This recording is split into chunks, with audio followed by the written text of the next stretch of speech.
estimados irmãos e irmãs do grupo de reflexão bíblica São Jerônimo, na alegria deste encontro em torno da meditação da Palavra de Deus, iremos apontar algumas chaves de leitura, alguns elementos de interpretação para o texto do Evangelho proclamado no quadro da liturgia de hoje, 23 de julho, terça-feira, 16ª semana do tempo comum.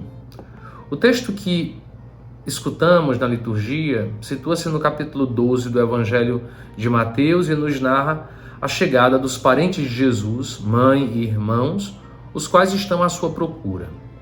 Diante desta visita, Jesus responde de uma maneira inesperada, inusitada, pela pergunta: quem é minha mãe e quem são meus irmãos? Depois explicita a motivação deste questionamento, mediante uma gestualidade muito significativa.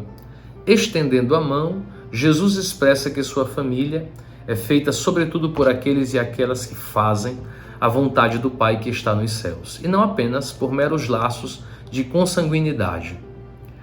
A interpretação do texto ao longo da história do cristianismo, é bem verdade, muitas vezes girou em torno da identidade daqueles que são chamados irmãos de Jesus. Ao longo do tempo, diversas interpretações foram dadas. Tratar-se-iam de parentes próximos de Jesus, portanto primos, é a explicação tradicional, dada inclusive por São Jerônimo. Tratar-se de filhos de José antes do casamento com Maria, ou ainda estes seriam filhos propriamente ditos de Maria e José, contradizendo assim o dogma da virgindade de Maria. É preciso reconhecer, antes de tudo, que por trás deste questionamento sobre a identidade dos irmãos de Jesus está a questão dogmática sobre a virgindade da bem-aventurada Virgem Maria. A pergunta que nós podemos nos fazer é: seria de fato essa a preocupação primeira do texto de Mateus que lemos? Ou seja, afirmar ou não a virgindade da mãe do Filho de Deus?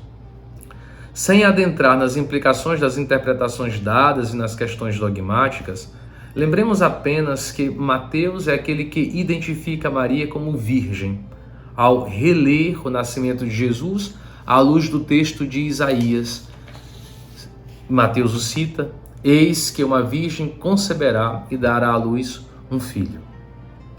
Ora, para melhor compreender o texto proclamado, é preciso situá-lo no contexto do capítulo 12, marcado por uma série de conflitos em torno do sábado e de curas que Jesus realiza, muito provavelmente neste dia. Tudo parece transcorrer num dia de sábado, no qual Jesus revela a misericórdia de Deus para além de todo sacrifício, além de toda prescrição que diminua o ser humano. E Jesus afirma: o Filho do Homem é Senhor do sábado, ou seja, o ser humano está acima de qualquer prescrição religiosa. Dentro deste quadro narrativo, marcado por conflitos e incredulidades diante da ação de Jesus, os discípulos são os que reconhecem a ação salvadora de Jesus e estão com ele, do seu lado, de tal maneira próximos que Jesus pode estender a mão.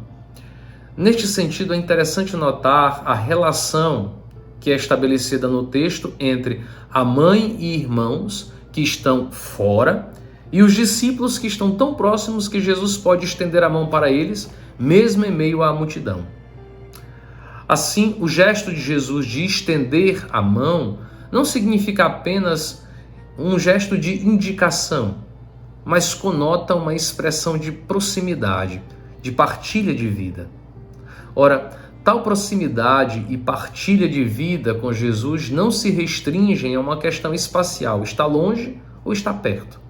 A proximidade de vida com Jesus se manifesta sobretudo na realização da vontade do Pai. Tal expressão, realizar a vontade do Pai, remete o leitor do Evangelho de Mateus ao Sermão da Montanha, no qual Jesus nos explicita o caminho pelo qual nos tornamos verdadeiros filhos e filhas de Deus, ou seja, irmãos e irmãs uns dos outros, discípulos e discípulas autênticos dele.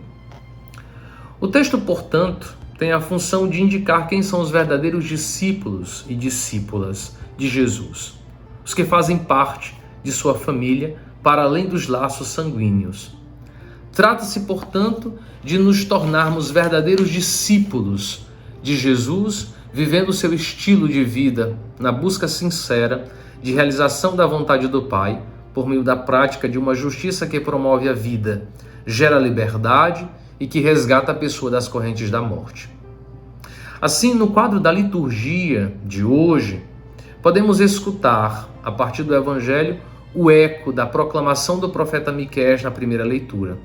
Ele não guarda rancor para sempre, diz o profeta, o que ama é a misericórdia.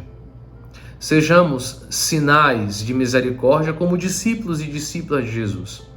Aprendamos de Jesus, aquele que nos estende a mão, a estender nossa mão aos nossos irmãos e irmãs. Assim, seremos seus verdadeiros discípulos e discípulas. Boa meditação a todos.